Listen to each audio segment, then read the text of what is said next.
નમસ્કાર. ભારતીય સંસ્કૃતિ અને પરંપરા પ્રમાણે આપણે ત્યાં રાંદલના લોટા તેડીએ, કોઈ સ્ત્રીના મૃત્યુ પાછળ કોઈ પુણ્યાર્થ કર્મ કરવાનું હોય અથવા વ્રતોના ઉજવણા કરવાના હોય ત્યારે આપણે ગોવણિયું એટલે કે મૂળ શબ્દ ગોરણિયું આપણે કરતા હોઈએ અને આવી કિશોરા અવસ્થાની નાની બાળાઓને જમાડીને ખૂબ બધું પુણ્ય કમાતા હોઈએ.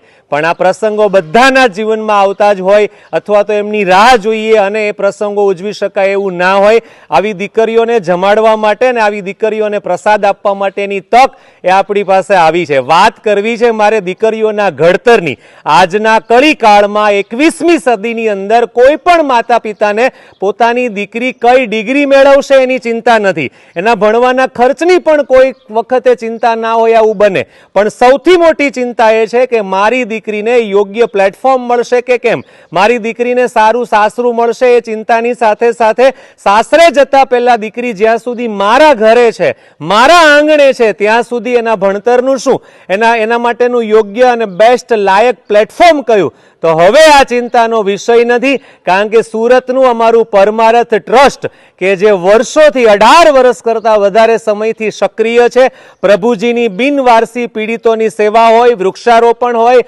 બાળકોના શિક્ષણાર્થે કંઈ પ્રવૃત્તિ કરવાની હોય કે બુક વિતરણ હોય, આ બધી જ પ્રવૃત્તિની સાથે સાથે હવે પરમારથ ટ્રસ્ટ જે સુરતનું છે એમના સહયોગથી અને એમના માર્ગદર્શનથી એક સરસ મજાનું આયોજન શ્રી સરદાર પટેલ કન્યા છાત્રાલય એટલે કે દામનગરની શ્રી નવજોત શૈક્ષણિક સંકુલ દ્વારા આ સમગ્ર આયોજન થઈ રહ્યું છે.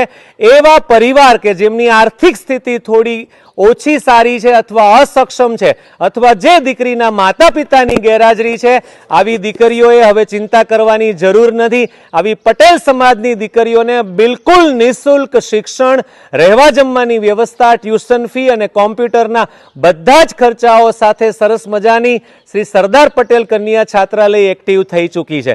અને અહીંયા હજારો દીકરીઓને જ્યારે અમારે આવકારવાની છે ત્યારે આ વિડીયોના માધ્યમથી અમારે ખાસ કહેવું છે કે અમને દીકરીઓ જોઈએ છે અને આ દીકરીઓના ઘડતર માટે આ દીકરીઓને અહીંયા આવકારવામાં આવે છે.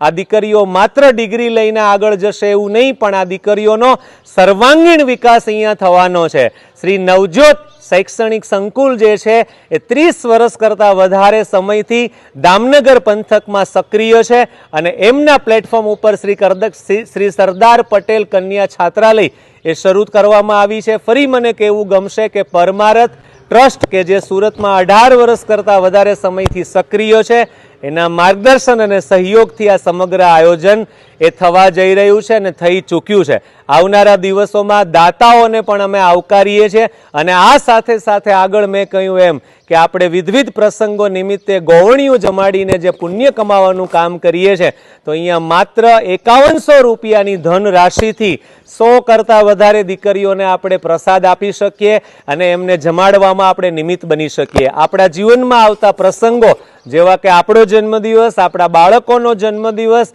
આપણા લગ્નની વર્ષગાંઠ, આપણા વડીલોની પાછળ એમની ઉજવાતી પુણ્યતિથિઓ, આ દરેક દિવસોને નિમિત્ત બનાવી શ્રી સરદાર પટેલ કન્યા છાત્રાલયની આ બાળાઓને આપણે સરસ મજાનું એક ટાઈમનું એક સામાન્ય એવી ધનરાશિમાં એટલે કે 5100 રૂપિયામાં ભોજન કરાવી શકીએ. માત્ર 5, 7 કે 10 ગોવણીઓ જમાડવાથી જો પુણ્ય મળતું હોય તો 100 કરતાં વધારે દીકરીઓ જ્યારે પ્રસન્નતાથી આપણી ધનરાશિના માધ્યમથી પ્રસાદ લે અને પોતાનું શૈક્ષણિક કાર્ય આગળ ધપાવે અને જીવનમાં પોતાની ઘડતરની પ્રોસેસમાં આગળ વધે તો એનાથી મોટું પુણ્ય બીજું કયું હોઈ શકે. તો આવો, અમે આપને આવકારીએ છીએ. અમને દીકરીઓ જોઈએ છે, અમને આવી પરિસ્થિતિવાળા ને આવી જરૂરિયાતવાળા ઘરોની પટેલ સમાજની દીકરીઓની જરૂર છે. આપના સહયોગથી ને આપના સૂચનથી આ દીકરીઓ અમે અમારી છાત્રાલયમાં, અમારી આ સંસ્થામાં આવકારવા માટે આતુર છીએ.